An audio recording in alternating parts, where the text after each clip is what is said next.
이 시간 진리이신 하나님의 말씀에 귀를 기울입니다. 살아계신 주님, 우리에게 말씀하여 주옵소서. 그 말씀 그대로 순종하며 행할 수 있는 믿음을 또한 축복으로 내려 주옵소서. 예수님 이름으로 기도드립니다. 아멘. 하나님의 말씀 창세기 15장입니다. 구약성경 창세기 15장 1절에서 7절입니다.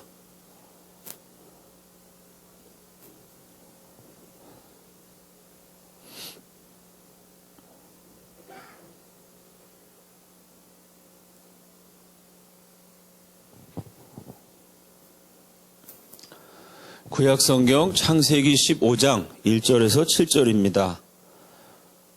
제가 한 절을 읽고 여러분이 한 절을 읽으시고 7절은 다 함께 읽습니다. 이후에 여호와의 말씀이 환상 중에 아브라함에게 임하여 이르시되 아브라함아 두려워하지 말라. 나는 내 방패요 너의 지극히 큰 상급이니라.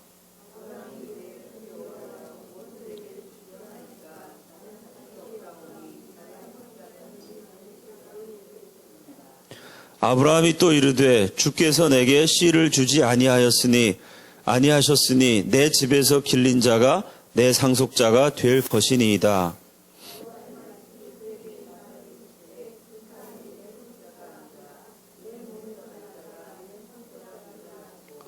그를 이끌고 밖으로 나가 이르시되 하늘을 우러러 뭇 별을 셀 수 있나 보라. 또 그에게 이르시되 내 자손이 이와 같으리라. 다같이 또 그에게 이르시되 나는 이 땅을 내게 주어 소유를 삼게 하려고 너를 갈대아인의 우르에서 이끌어낸 여호와니라. 아멘. 제가 유튜브를 보니까 작년 12월에 개척자 아브라함 6번째 설교를 했습니다. 그리고 1년 만에 오늘 7번째 설교입니다. 우리 모임이 나라와 민족을 위해서 기도하고 행동하고 심지어 투쟁까지 하는 단체입니다. 그러다 보니까 맨날 종북을 박멸하자, 공산당과 싸우자, 이런 전투적인 사역만 너무 많이 하는 거 아닌가. 지나가는 한 해를 돌이켜보면 좀 그런 반성이 됩니다. 좀 하나님 말씀을 읽고 기도하고 묵상하는 거에 더 열심히 하겠다. 그런 생각도 듭니다. 그런 의미에서 당분간 이 아브라함, 제가 설교하다가 말았는데 개척자 아브라함 시리즈 계속 하나님 말씀을 나누겠습니다. 목사는 참 다양한 사람들을 만납니다. 실제로 저는 노숙자에서 재벌까지, 저 감옥에 갇혀있는 죄수에서 청와대에 앉아 계신 대통령까지 참 다양한 분들을 만났습니다.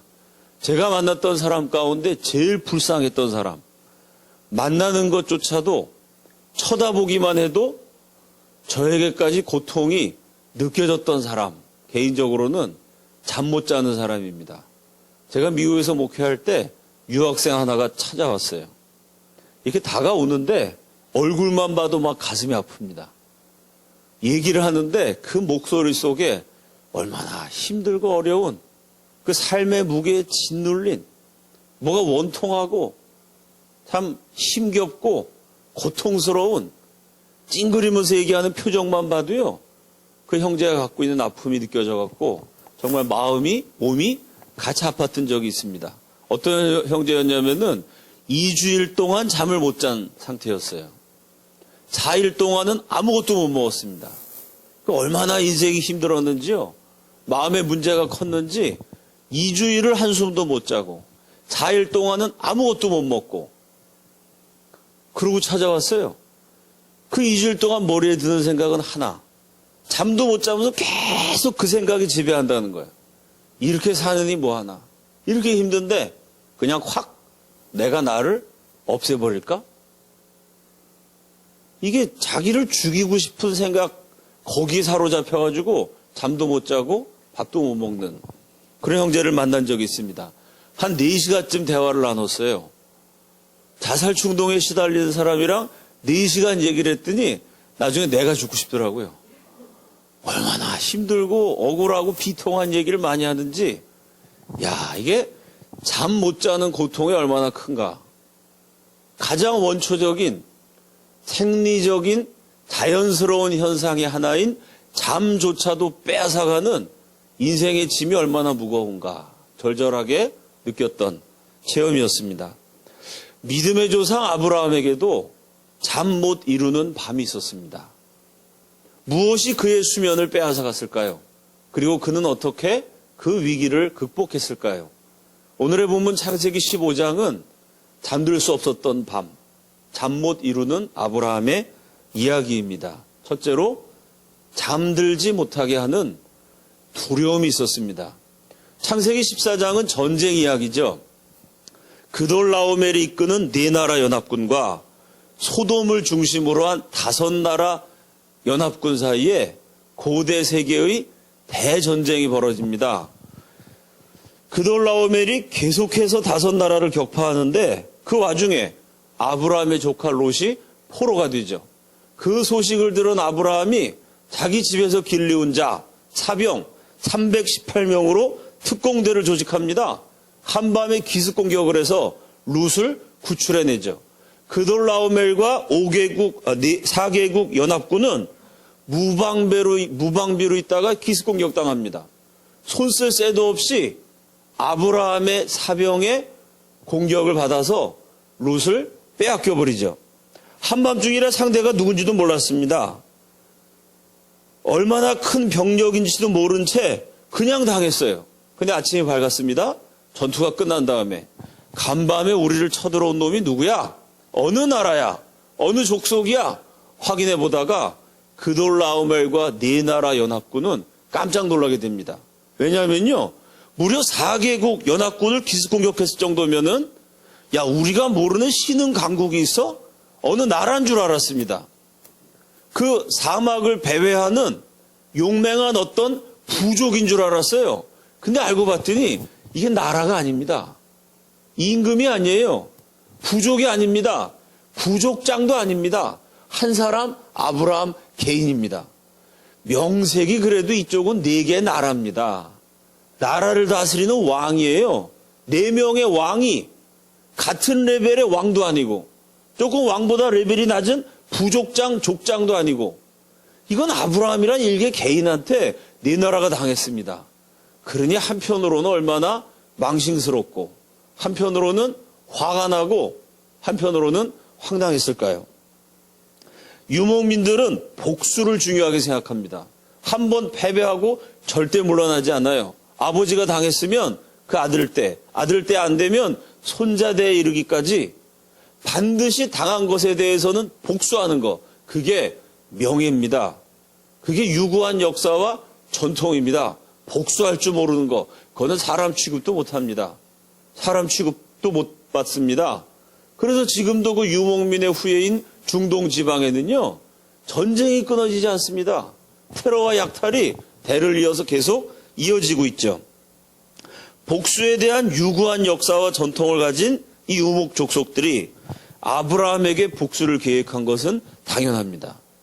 더군다나 아브라함이 보잘것없는 개인, 무슨 국가도 아니고 종족도 아니고 단 개인일 뿐이라는 것을 안 다음에는 더욱더 이를 갈면서 보복에 칼을 갈게 되었겠죠.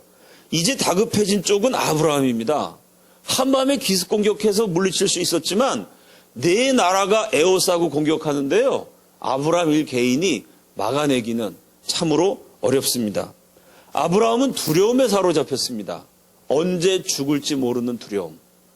내가 일평생 쌓아올린 모든 것을 한꺼번에 잃어버릴 수도 있다는 두려움. 모든 것이 그냥 한바탕 먼지처럼 그렇게 날아가 버릴 수 있다는 두려움입니다. 두려움은 인간의 가장 원초적인 감정입니다. 사람이 나서 생활하고 가기까지 두려움을 느끼지 않는 현장은 없다고 해도 과언이 아닙니다. 가정에선 두렵지 않을까요? 여러분 어렸을 때 지금까지 살아오시면서 집에서 가족들과의 관계에서는 한 번도 두렵지 않았다, 그런 분 있으십니까? 심지어 부모 자식 간에도요, 아이가 어렸을 때는 아이 쪽의 두려움이 큽니다. 잘못하면 엉댕장을 한 대 맞을 수도 있고요. 또 뭐 부모에 따라서는 아주 자식들한테 화풀해가지고 심하게 매질하는 경우도 있습니다.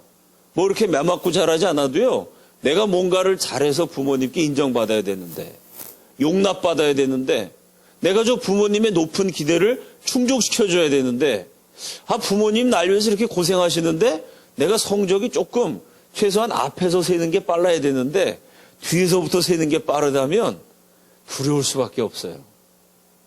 피를 나눈 부모 자식 사이에서도 두려움이 있어요. 그럼 여러분, 자식들이 그렇게 두렵다면 부모는 안 두려울까요? 가만히 보면요, 자식이 어렸을 때는 자식 쪽의 두려움이 커요. 자식들이 점점 자라 어른이 됩니다. 부모님이 어르신이 돼요. 할아버지가 되고 할머니가 됩니다. 노년이 깊어질수록 이번엔 뒤집어져서 부모님들 쪽의 두려움이 커지는 것을 저는 종종 목격합니다. 내가 살 날이 얼마 남지 않았거든요. 머리카락이 희끗희끗해요. 내 자식이 장성해서 잘 자랐어요. 그 부모님들이 저도 모르게 이런 마음이 듭니다. 내가 저 아이를 사랑한다고 사랑했는데 과연 내가 부모로서 도리를 다했을까?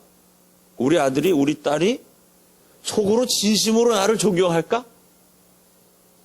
나는 내 자식 앞에 부끄러운 적 없는 떳떳한 부모가 됐나? 뭐 젊었을 때는 그런 거 모르고 살던 분들도 연세가 드시고 세상을 떠날 때가 가까우면은 내가 정말 존경받고 있는 사람인가? 내가 부모 노릇 제대로 했나? 후회, 아쉬움, 그리고 두려움을 느낍니다. 인간관계를 맺으면서도 인간관계의 현장마다 두려움이 따라다닙니다. 누군가 나에 대해서 깊이 알면 좋을 것 같으세요, 여러분?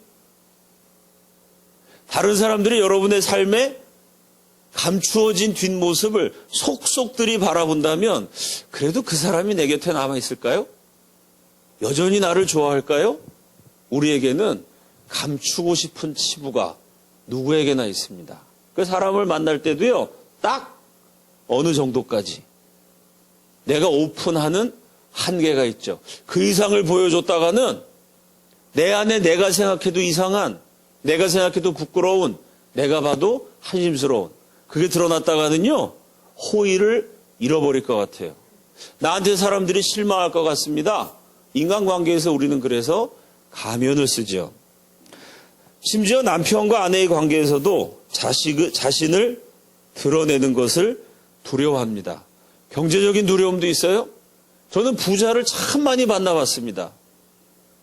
정말 마음 편하게 사는 부자들은 정말 많지 않았습니다. 지금은 내가 이렇게 부유한데 앞으로도 이 부유와 안락을 이어갈 수 있을까? 장래를 생각하면 불안하죠. 미래를 생각하면 불확실합니다. 돈 많은 사람들이 두려워합니다. 반대로 가난하신 분들도 참 많이 만났어요. 가난하다고 뭐 다리 펴고 편안하게 잘 수 있는 것 아닙니다. 지금도 이렇게 힘든데 앞으로 얼마나 더 힘들어질까? 이렇게 허덕허덕하는 내 인생 언제 햇볕이 뜰까? 두렵습니다. 사랑하는 여러분, 이런 수많은 종류의 두려움 속에서 우리가 살아가요. 저와 여러분이 느끼는 두려움을 100배로 확장한다고 생각해 봅시다. 그럼 생각만 해도 정말 답답해지죠? 지금도 내 안에 두려움이 있는데 그게 100배가 된다고 가정해 보세요. 아마 그 수준이 창세기 15장에 잠을 이룰 수 없었던 아브라함을 짓눌렀던 두려움일 것입니다. 내 사람이 쳐들어온다 그래도 불안해요. 내 나라가 보복을 합니다. 싸우다가 나는 장렬하게 전사한다. 죽으면 끝이지 뭐. 사나이답게 생각할 수 있어요. 죽으면 끝인가요? 죽으면 내가 끝이에요. 내 아내는 어떡합니까? 고대 세계 전쟁이라는 건 비참해요. 전쟁에 지면요, 전쟁에 진 사람의 아내, 이거는 조직적으로 겁탈을 해요. 그 적을 죽이고 그 아내를 뺏는 거, 병사들이 돌아가면서 강간하는 거, 그 시대의 문화입니다. 여러분, 나는 용감하게 싸우다가 장렬하게 전사한다 그래도요, 내 아내가 무슨 죄가 있어요? 내 아내가 그런 인간 이하의 비참한 꼴을 당하고 노예로 팔려가거나 하녀가 되거나 아주 운이 좋으면 나를 죽인 놈의 첩이 돼요. 야, 이거 생각만 해도 끔찍하지 않을까요? 평생 쌓아올린 모든 것 다 빼앗긴다면 살 떨리는 일입니다. 이런 상황이니 천하의 아브라함이라고 해도 잠이 달아나죠. 잠이 안 오는 게 당연합니다. 긴 한숨을 쉬고 가슴을 쓸어내리며 불면의 밤을 뒤척이고 있었습니다. 바로 그때 하나님이 나타나셨어요. 창세기 15장 1절입니다. 여호와의 말씀이 환상 중에 아브라함에게 임하여 이르시되 아브라함아 두려워하지 말라. 나는 내 방패요 너의 지극히 큰 상급이니라. 다 함께 따라합시다. 나는 내 방패요. 여러분 이 말씀이 얼마나 절묘한가요? 우리 하나님이 얼마나 정확하신 분인가요? 지금 아브라함이 두려운 게 뭔가요? 공격당하는 게 두렵습니다. 방패라는 건 뭐죠? 고대 세계의 가장 강력한 방어 무기입니다. 누군가 칼로 나를 향해서 휘두르고 창으로 찌르고 불화살을 날릴 때 내 생명을 구해줄 수 있는 게 방패예요. 공격당할까 봐 두려워서 잠이 안 오는 아브라함에게 나타나신 하나님, 아브라함아 나는 너의 불화살이다. 이랬으면은 아니 하나님이 상처에다 무슨 소금을 뿌리시나? 아 적들이 공격할 게 무서운데 나는 너의 불화살이다. 내가 화살을 쏜다. 아유 이러면 기절하지 않았겠어요? 나는 내 방패이니라. 얼마나 위로가 되는 말씀이에요? 언제 적이 공격할지 모르는데 두려워하지 말아라. 그 모든 공격을 다 막아주는 내가 너의 방패이니라. 하나님 말씀을 주셨어요. 내가 쌓아올린 모든 게 다 날아갈 것 같아요. 내 아내가 짓밟힐 것 같습니다. 내 평생 모은 재산이 먼지처럼 지금 날아가 버릴 상황이에요. 그때 하나님이 아브라함에게 말씀하십니다. 나는 내 상급이니라. 누구도 빼앗아갈 수 없는 상급, 너만이 누릴 수 있는 상급, 바로 내가 너의 상급이니라. 와, 하나님이 얼마나 정확하신가요? 이 말씀이 그대로 이루어진 줄로 믿습니다. 내가 너의 지극히 큰 상급이 되고 내가 너의 방패가 된다. 세상의 어떤 칼날도 너에게 해를 끼치지 못할 것이고 사람들의 어떤 창끝도 결국 내 살에 닿지 못할 것이다. 내가 방패가 되어서 그 모든 공격을 무력화시킨다. 세상 사람들이 너의 것을 다 빼앗아가려고 그래도 내가 상급이기 때문에, 영원한 상급이기 때문에 내가 누릴 복락과 축복은 절대로 줄어들지, 절대로 없어지지 않을 것이다. 하나님이 약속하셨습니다. 이 약속을 그대로 지키셨어요. 그래서 여러분 창세기를 보면요, 야, 이건 정말 신기록입니다. 성경에 나와 있는 것도 중요하지만 성경에 안 나오는 것도 중요해요. 여러분 생각해 보세요. 본토 친척 아비집을 떠나 집도 절도 없이 떠돌았어요. 광야 무인지경입니다. 거기는 치안이 유지되지 안 되는 지역이에요. 언제 누가 공격할지 모릅니다. 여러분 창세기 아브라함 인생을 가만히 살펴보세요. 아니 무슨 경찰도 있고 군대도 있고 불나면은 119에 전화도 할 수 있는 소방서도 있고 이렇게 잘 갖춰진 인간이 뿌리 내리면서 안전하게 살 수 있는 문명세계에서 아브라함이 산 게 아니에요. 그 문명세계를 떠나가지고 사나운 야만족과 전갈과 독사와 들짐승들이 우글거리는 광야를 일평생 떠돌았습니다. 근데 여러분 성경에 아브라함에 대해서 안 나오는 기억이 있어요. 뭘까요? 그 광야는 짐승들한테 공격당하고 뱀한테 물리고 전갈이 쏘는 일이 다반사로 일어나요. 근데 성경 읽어보니까 아브라함이 뱀에 물렸더라. 이런 얘기가 있어요, 없어요? 아브라함이 잠을 자는데 들짐승이 기습했더라. 이런 구절이 있어요, 없어요? 들짐승한테, 야생동물한테 끊임없이 공격당하는 광야에서 아브라함은 공격당하지 않았어요. 여러분 아브라함이 기습공격을 해서 네 나라를 물리친 사건이 있습니다. 아브라함을 기습공격한 부족이 있었던가요? 누가 군대를 이끌고 아브라함한테 쳐들어왔나요? 그 광야에서는 사나운 종족끼리 밥 먹고 싸우는 게 일입니다. 약탈해서 먹고 사는 동네예요. 근데 아브라함은 공격 한 번 당하지 않았어요. 약탈 한 번 당하지 않았습니다. 이건 고대 세계 광야에서 안전하게 버티기 신기록입니다. 그 시절에 기네스북 있으면요, 야, 광야에서 수십 년을 살았는데 세상에 야생동물이 한번 깨물지도 않았고, 이건 사나운 야만족도 공격을 안 했고, 무슨 어느 나라가 전쟁에서 쳐들어온 적도 없고, 약탈해서 먹고 사는데 재산 한번 약탈당한 적이 없다. 믿겨지지 않는 그 시대의 기네스북에 오를 만한 기록입니다. 어떻게 아브라함은 공격받지 않았을까요? 하나님이 그의 방패가 되어주신 줄로 믿습니다. 그 무서운 광야에서도 하나님이 하나님의 사람을 눈동자처럼 보호하신 것이죠. 루마니아의 공산당들과 오래 투쟁하셨던 리차드 먼브란트 목사님이 계십니다. 결국 감옥에 gat혀서 10수년 참 고통스러운 투옥 경험을 하시게 되셨죠. 감옥에 가 있었던 이분을 제일 괴롭힌 것 두려움입니다. 내가 여기서 죽으면 어떡하지? 내일 아침에 나와. 그리고 날 쏴버리면?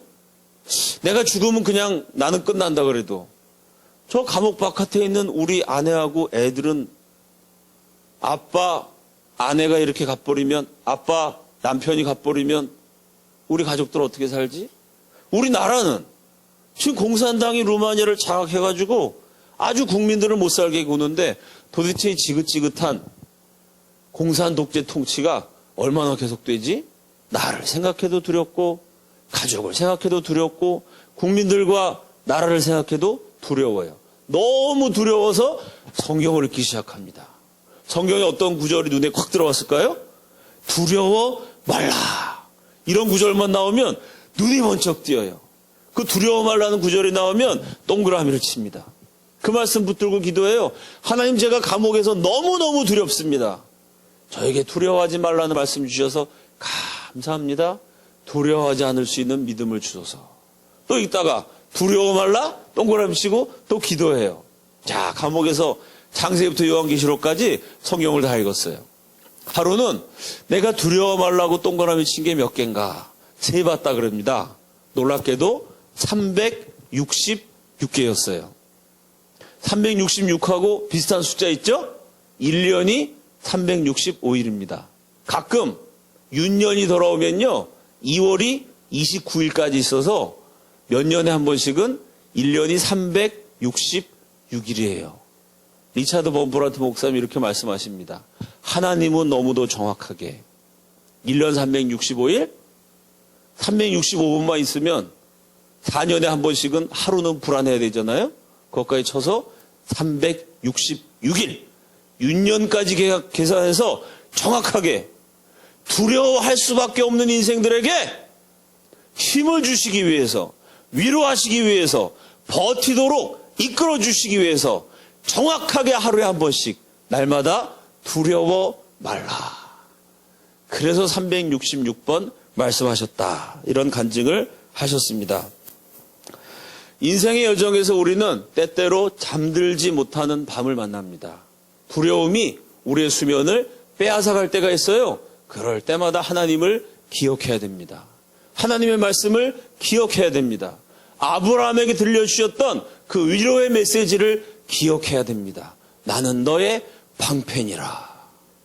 우리의 방패이신 하나님이 이 인생길에서 저와 여러분을 보호해 주실 줄로 믿습니다. 둘째로, 아브라함의 잠 못 이루는 밤에 이루지 못한 소원이 있었습니다. 몸을 뒤척이며 괴로워하던 아브라함에게 하나님이 나타나셨어요. 방패가 되어주시고 상급이 되어주시겠다고 약속하셨습니다. 그러면 아브라함이 어떻게 해야 될까요? 성은이 망극하니이다 이러고 엎드려서 절을 해야 마땅합니다. 그런데 이 놀라운 축복의 말씀에 대한 아브라함의 반응이 다소 까칠합니다. 15장 2절, 아브라함이 이르되 주 여호와여 무엇을 내게 주시려 하나이까? 나는 상속자는 이 다메섹 사람 엘리에셀이니이다. 3절, 아브라함이 또 이르되 주께서 내게 씨를 주지 아니하셨으니 내 집에서 길린 자가 내 상속자가 될 것이니이다. 하나님이 주신다 그랬는데 감사합니다. 이게 아니고요. 나한테 뭘 준단 말입니까? 하나님 나한테 씨를 안 주셨지 않습니까? 내 후계자는 결국은 내 하인이 될 겁니다. 2절은 아브라함은 이르되 이랬어요. 3절은 아브라함이 또 이르되로 시작합니다. 아브라함이 하나님께 이르고 또 이르되 반복을 했다는 얘기죠. 여러분 어르신들하고 얘기하다 보면요. 했던 말씀을 또 하고 했던 말씀을 또 하고 그런 경우가 있습니다. 야, 내가 그때 보증만 안 썼어도 지금 이렇게 어렵지 않은데 내가 그때 그 사람 말만 안 들었어도 지금쯤 그 돈 다 가지고 있을 텐데 심지어 어머니들은 내가 네 아빠만 안 만났어도 이 고생은 안 할 텐데 했던 얘기를 또 하고 반복합니다. 왜 그럴까요? 풀리지 않은 감정이 가슴에 맺혀 있기 때문입니다. 가슴에 무언가 맺혀 있으면 입으로 되풀이 되는 것이 사람의 습성입니다. 지금 아브라함이 하나님을 상대로 그렇게 하고 있습니다. 감히 하나님께 넋두리를 늘어놓고 있어요. 그래서 2절에서 아브라함이 이르되 3절에서 아브라함이 또 이르되 했던 얘기를 또 하고 아브라함이 하나님께 신세 타령을 합니다. 하나님 뭘 자꾸 주신다 그러는데 도대체 나한테 뭘 주신다는 거예요? 아들 주신다고 본토 친척 아비집 떠나라 그러셨는데 아직도 아들 하나 점지해 주지 않으셨잖아요. 아니 아들도 하나 없는데 나한테 잔뜩 주시면은 그거 다 어디다 쓰라는 얘기입니까? 잔뜩 주신 뭐예요? 그거 물려줄 내 상속자가 하나도 없는데 뭐 하나님이 그렇게 많이 주시면 나는 자식이 없으니 결국 저 다메섹 엘리에셀 내 하인 녀석이 그거 다 물려받게 되는 거 아닌가요? 하나님이 저를 축복하시더라도 그거 물려줄 상속자가 없으니 그저 뭐 하인한테 물려줘야만 되는데 뭘 자꾸 주신다 그러십니까? 아브라함이 하나님께 푸념을 늘어놓습니다. 저와 여러분이 믿는 하나님은 정말 좋은 분이십니다. 아멘이시죠? 세상의 어느 신이 인간의 신세 타령까지 들어주겠어요. 인간의 넋두리와 푸념까지 다 들으면서 이놈아! 야단을 안 치는 신이 어느 종교에 있습니까? 창세기 15장을 보세요. 아브라함이 했던 얘기를 또 하면서 푸념을 늘어놓는데 넋두리를 늘어놓는데 그렇게 많이 주신 뭐합니까? 뭐 아들 하나 안 주셔놓고 왜 딴 것만 자꾸 주신다 그럽니까? 이런 얘기를 하는데도 하나님이 야단을 안 치십니다. 그 얘기를 다 들어주세요. 아브라함 어깨를 다독 걸면 아브라함아 답답하지? 시원하게 바람 쐬려 나가자. 성경에 보면요. 아브라함이 일어서서 나간 게 아니에요. 하나님이 아브라함의 손을 붙잡으셔서 하나님이 아브라함을 들판으로 인도하셨어요. 저 들판에 나가보거라. 저 밤하늘의 별을 봐라. 답답한데 바람 휙 쐬면은 좀 기분 전환이 되잖아요. 그 별을 보라고 말씀하셨습니다. 요즘은 환경 문제가 심각해서 도시에서는 별이 잘 안 보입니다. 그러니까 이런 말씀 이해하기가 참 어려워요.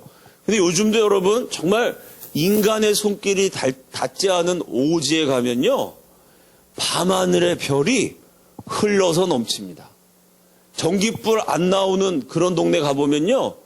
별이 얼마나 빛나는지 그 별빛을 보고 길을 갈 수가 있어요. 별빛 때문에 서로 얼굴을 알아볼 수가 있습니다.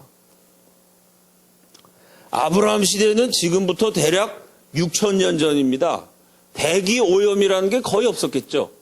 대기 오염이라는 게 뭐 요즘 기준으로 하면 전혀 없다시피 한 그 시절 광야에서 사람이 발길이 닿지 않는 곳에서 원시가 태고가 숨쉬는 그 넓은 들판에서 바라본 하늘 얼마나 근사했겠어요?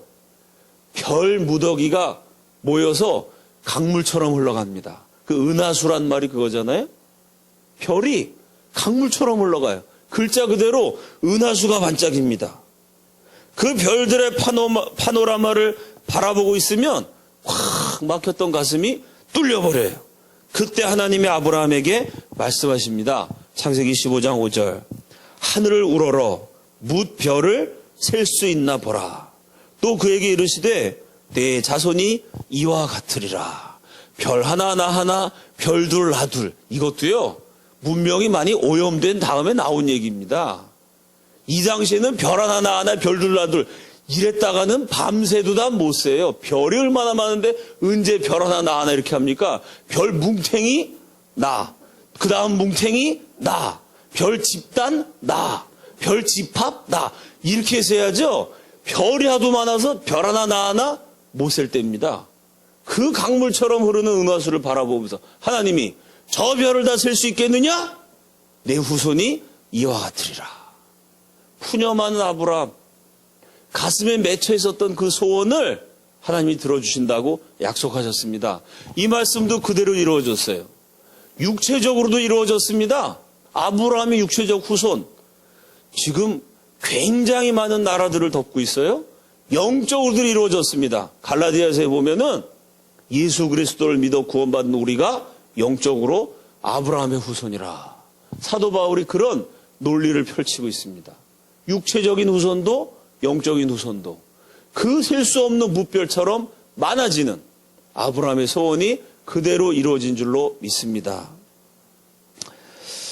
하나님은 우리의 소원을 들어주시는 분입니다. 그것도 그냥 들어주시는 정도가 아니라 제대로 들어주시는 분이에요. 아브라함 뭐라고 얘기했습니까? 하나님이 그렇게 많은 상급을 주신다고요? 그렇게 많은 축복을 주신다고요? 좋습니다. 근데 내 아들이 없으니 내 후계자, 그 쓸만한 녀석, 저 다메섹 엘리에셀, 나에게 충성을 다 바치는 총명한 하인, 저 뭐 다메섹 엘리에셀이나 내 상속자가 되겠지요. 뭐 지금 아들 난다는 거 불가능하니까 그냥 이 정도 수준만 돼도 뭐 어쩔 수 없습니다. 그냥 이 수준에 만족하렵니다. 아브라함 그렇게 얘기했어요. 하나님은 아니다. 나는 네 소원을 제대로 들어준다. 창세기 15장 4절에 내 몸에서 날짜가 내 후사가 되리라.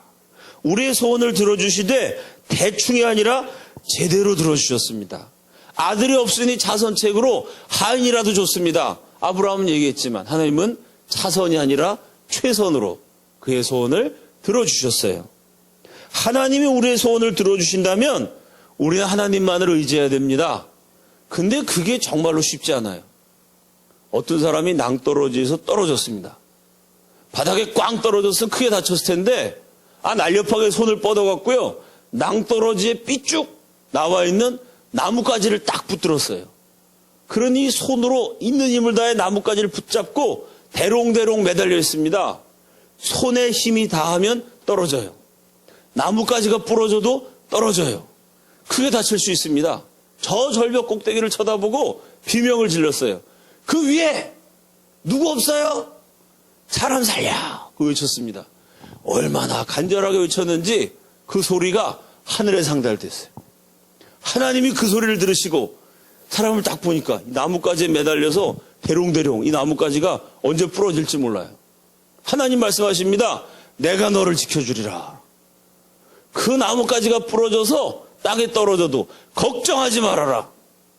네 팔에 힘이 다해서 추락해도 염려하지 말아라. 내가 너를 딱 붙들어 줄 것이다. 이렇게 말씀하셨더니 이 사람이 그 말씀을 듣고 다시 한번 하늘을 향해서 외칩니다. 거기 하나님 말고 다른 사람 없으신가요? 이게 부러져서 떨어져서 받쳐준다. 그게 받쳐주실지 안 받쳐. 하나님은 눈에 안 보입니다. 눈에 안 보이는 하나님만 의지한다는 게 그래서 어려워요. 우리는 눈에 보이는 세상을, 눈에 보이는 돈을, 눈에 보이는 사람을, 눈에 안 보이는 하나님보다 더 쉽게 의지합니다.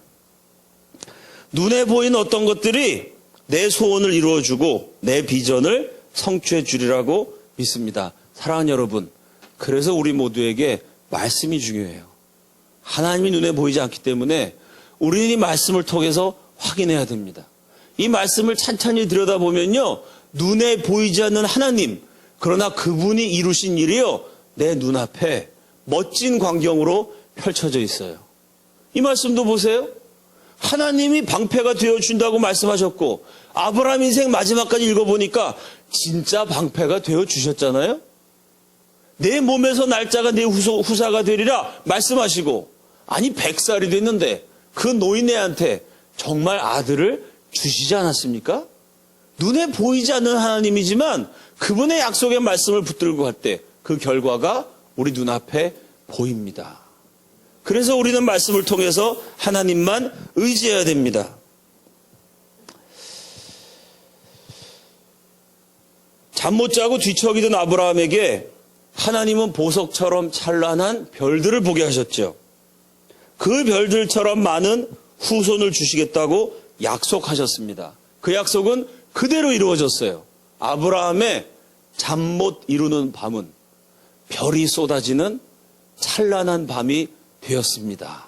우리 인생이 힘들고 어렵지만 눈에 보이지 않는 하나님, 그러나 그분의 말씀을 붙들고 그 말씀이 내 눈앞에 현실로 나타날 것을 정말로 믿을 때 잠 못 이루는 저와 여러분의 밤은 별이 쏟아지는 축복의 은하수가 흘러가는 찬란한 밤으로 바뀌어질 줄로 믿습니다.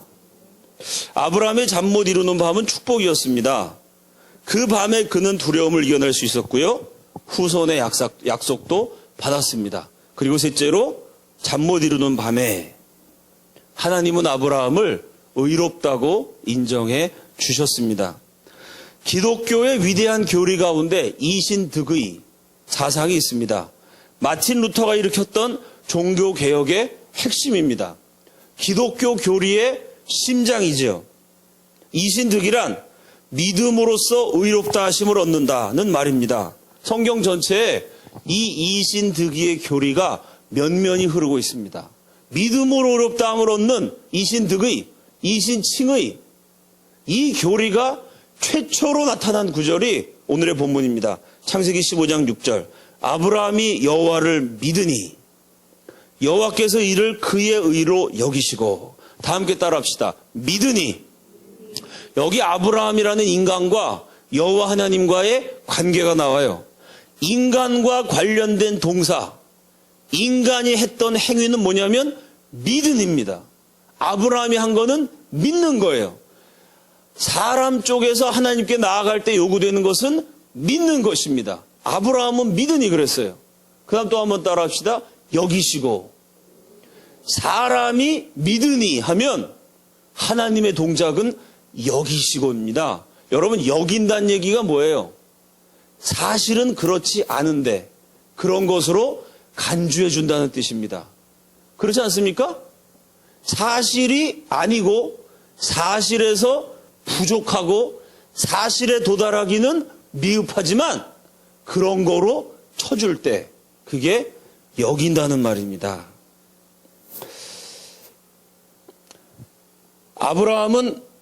아브라함이 믿었다는 말, 히브리어 아마는 의지한다 혹은 신뢰한다는 뜻입니다. 자기 힘으로는 아들을 낳을 수 없어요. 자기 힘으로는 스스로를 보호할 수 없어요. 근데 하나님이 방패가 되어주신다고 그랬고 후사를 주신다고 그랬습니다. 그 하나님을 믿었어요. 다시 말해서 그 하나님을 의지했습니다. 내 힘으로 안 되지만 하나님의 능력으로 내가 안전하게 살게 될 것이고 아들을 낳게 될 것이라고 하나님을 신뢰했습니다. 이게 아브라함이 믿으니란 뜻이에요. 거기에 대해서 하나님이 의롭다고 인정해 주셨습니다. 사실 아브라함은 100% 의로운 사람 아니었죠. 100% 흠이 없는 사람도 아니었습니다. 근데 그가 하나님을 믿을 때 사실은 아브라함이 100%가 못 되는데요. 완벽하지 못한데요. 완전할 수는 더더욱 없는데요. 하나님은 그를 100%라고 완전하다고 여겨주셨습니다. 우리가 구원받은 것도 마찬가지입니다. 내가 100% 죄를 이겨낸 게 아니에요. 죄의 삭은 사망입니다. 그럼 내 안에 죄가 있어요. 그럼 그 구절을 어떻게 바꿔야죠? 나의 삭은 사망이라. 이게 사실입니다.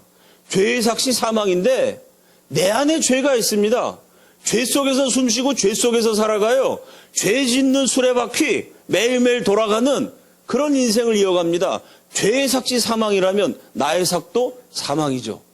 근데 내가 100% 의로운 게 아닌데 내 능력으로 100% 죄를 끊어버린 게 아닌데 내가 예수 그리스도를 믿을 때 내 죄를 대신해서 십자가에서 죽으시고 부활하신 예수 그리스도의 구원의 능력을 받아들일 때 그 예수를 믿는 자 죄를 용서해 주시고 영원한 천국 들어가게 하시는 그 하나님의 약속의 복음을 믿을 때 그 믿음을 보시고 하나님이 나를 죄 없는 자로 인정해 주십니다. 죄를 한 번도 짓지 않은 것처럼 용서해 주십니다. 죄의 아들, 불의의 자녀가 아니고 영원한 하나님의 자녀, 빛의 아들, 딸로 인정해 주십니다. 내 믿음을 보시고 하나님이 나를 의롭다고 여겨주시는 바로 이 진리가 구원의 복음이고 이신칭의의 교리입니다. 천하를 정복한 알렉산더 대왕이 말년에 죽을 날을 얼마 남지 않은 시간에 평생 동거동락했던 부하들을 한자리에 다 불러 모았습니다. 너희들이 나랑 같이 전 세계를 정복하느라고 정말 고생이 많았다. 여러분, 알렉산더 대왕은 진짜 전 세계를 정복했습니다. 그때는 뭐 지금처럼 인터넷이나 항공기가 없어갖고요. 동양과 서양, 저 아메리카, 아프리카 연결이 안 되던 시절입니다. 그때 알렉산더가 알고 있었던 전 세상을 진짜 다 정복했어요. 그래갖고 인도까지 와서 인더스강 유역까지 정복한 다음에 이제 세상을 다 정복했으니 심심해서 뭐하고 사나 이러고 눈물을 흘렸다는 대단한 사나이가 알렉산더입니다. 세상을 다 정복해갖고요. 정복할 땅이 없어서 울었다 그러죠. 그 역전의 명장이 그 정복전쟁을 같이 수행했던 부하들한테 나랑 같이 고생 많이 했으니 내가 상을 내리겠다. 소원 한 가지씩 얘기해라. 다 들어주마. 그랬다는 겁니다. 그 어떤 부하는 폐하, 지난번에 어느 지역을 점령할 때 입수한 그 금은 보화, 기가 막힌 보물들을 저에게 주십시오. 그 보물을 줬어요. 폐하, 그 어느 도성 가운데 있던 그 황금 궁전을 저에게 주십시오. 그것도 줬어요. 폐하, 그 어느 지역에 그 미인들을 저에게 주십시오. 그것도 줬어요. 부하들한테 하나씩 원하는 걸 다 줬는데요. 다 기가 막힌 걸 원했어요. 금은 보화에 궁전에 미녀에 명예에 아주 뭐 부귀영화를 다 나눠줬습니다. 셀레마쿠스라는 장군이요. 엄청난 대답을 합니다. 폐하, 저에게 소아시아를 주십시오. 이 소아시아는 지금의 터키 그 일대를 가리켜요. 남한하고 북한 합친 거에 몇 배? 글쎄요? 3, 4배? 어쩌면 뭐 대여섯 배 됐을까요? 남북한 합친 거에 몇 배가 되는 광활한 지역입니다. 그 땅을 달라는 거예요. 여러분, 땅을 달라는 거는 쉽게 얘기해서 나라를 달라는 거 아닙니까? 이거는 잘못 들으면은 이놈이 내가 죽을 날이 얼마 안 남았다고 이놈이 반역을 하려는 거야? 아니, 나를 밀어내고 지가 왕이 되려는 거야? 충분히 이렇게 오해받을 수 있는 일입니다. 나라를 떼어달라는 거예요, 나라를. 그 광활한 지역을 다 떼어달라는 겁니다. 옆에 있는 신하들이 분개했어요. 아니, 감히 어떻게 대왕님께 나라를 뚝 끊어달라 그러나. 근데 알렉산더는 크게 기뻐했습니다. 웃으면서 그 소아시아 땅을 뚝 떼어가지고요. 셀레마쿠스에게 줬어요. 그 실제로 셀레마쿠스 왕조가 탄생하게 됩니다. 진짜 이 장군을 왕을 만들어줬어요. 그리고 오히려 셀레마쿠스를 알렉산더가 칭찬을 했습니다. 이 셀레마쿠스야말로 충신이다. 셀레마쿠스 때문에 내 이름이 불멸이 될 것이다. 가고 오는 역사의 수천 년 동안 셀레마쿠스로 인해서 사람들이 나를 기억할 거다. 이렇게 극찬을 했습니다. 왜 그랬을까요? 셀레마쿠스가 나라를 달라고 요구했기 때문에 그 알렉산더가 띄워줬어요. 그럼 어떻게 되죠? 이야, 알렉산더는 자기랑 같이 목숨 걸고 싸웠던 부하가 그런 엄청난 요구를 해도 들어줄 만큼 의리 있는 명장이시다. 알렉산더는 통이 얼마나 큰 사나이인지 째째하게 무슨 뭐 조그만 거 주고 마는 게 아니라 부하한테 나라까지도 끊어줄 만큼 배포가 큰 사나이다. 수많은 역사가 될 알렉산더를 예찬하게 되지 않겠어요? 알렉산더 이렇게 얘기했습니다. 셀레마쿠스는 저런 엄청난 요구를 해도 내가 들어줄 거라고 믿었다. 그가 나를 믿어줬기 때문에 믿어서 요구했어요. 그 요구를 들어줌으로 말미암아 알렉산더는 그렇지 않아도 위대한데 위대한 걸 뛰어넘어 불멸이 됐습니다.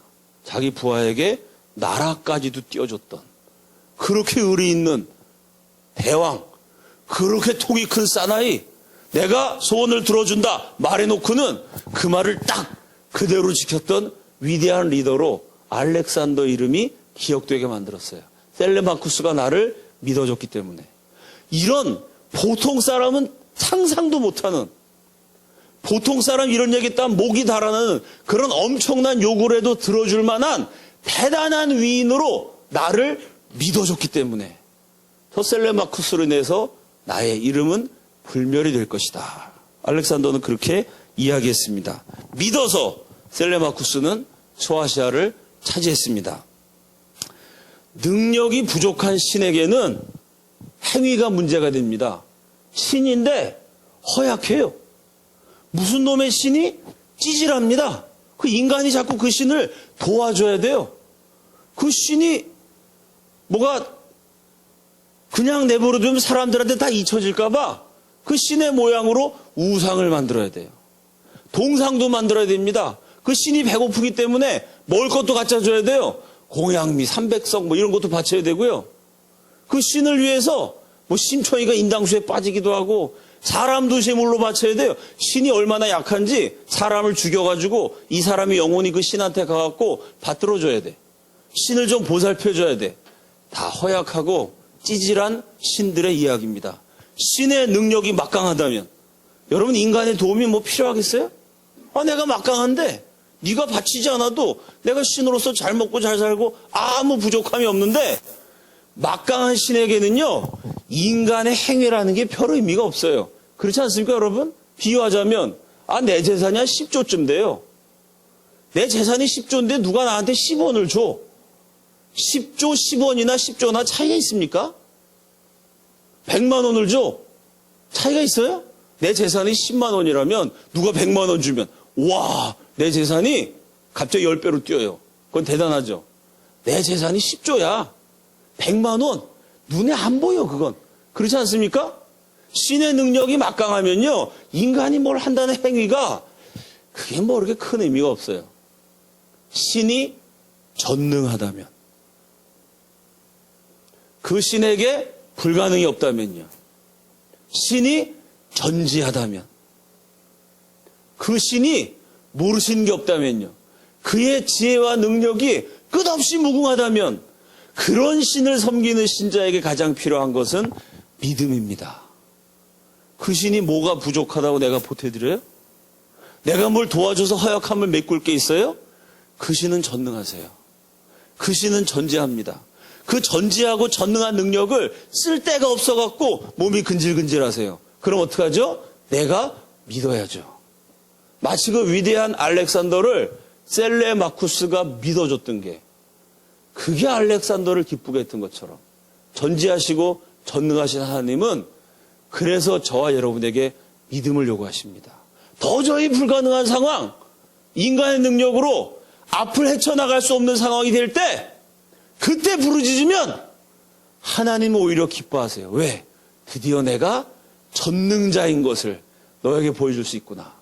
내가 너를 사랑하는데 내가 너를 사랑하기 때문에 너를 위해서 뭔가 중요한 일을 하고 싶은데 그렇지 않습니까 여러분? 인간도요. 인간끼리도 내가 사랑하면요.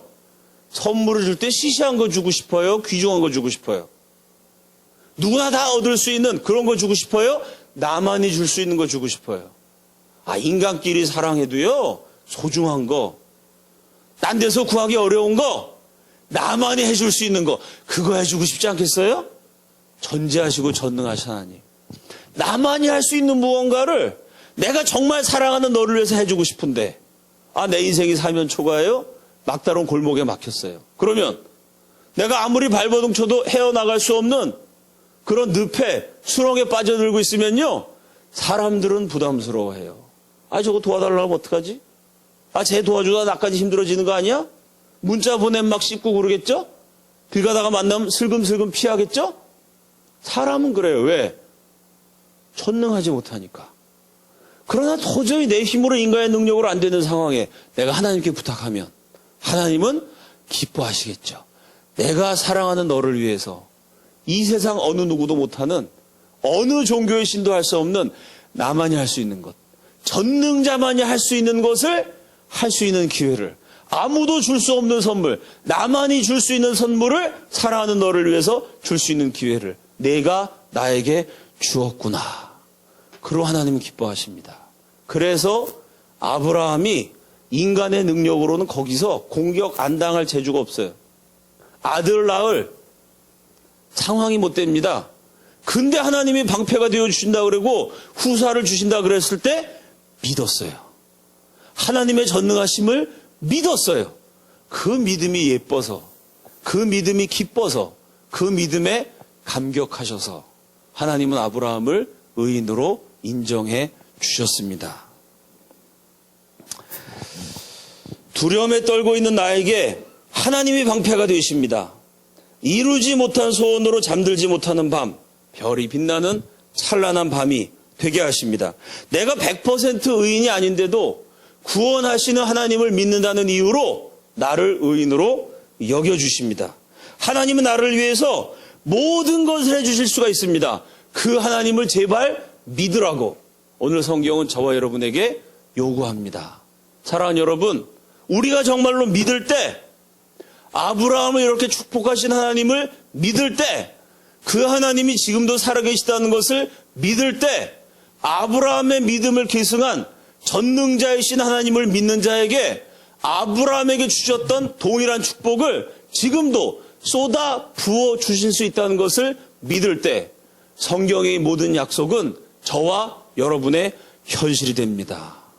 오직 믿음으로 아브라함에게 약속하셨던, 아브라함이 정말로 누렸던 그 모든 축복을 다 받으시고 누리시기를 우리 주님의 이름으로 축원합니다.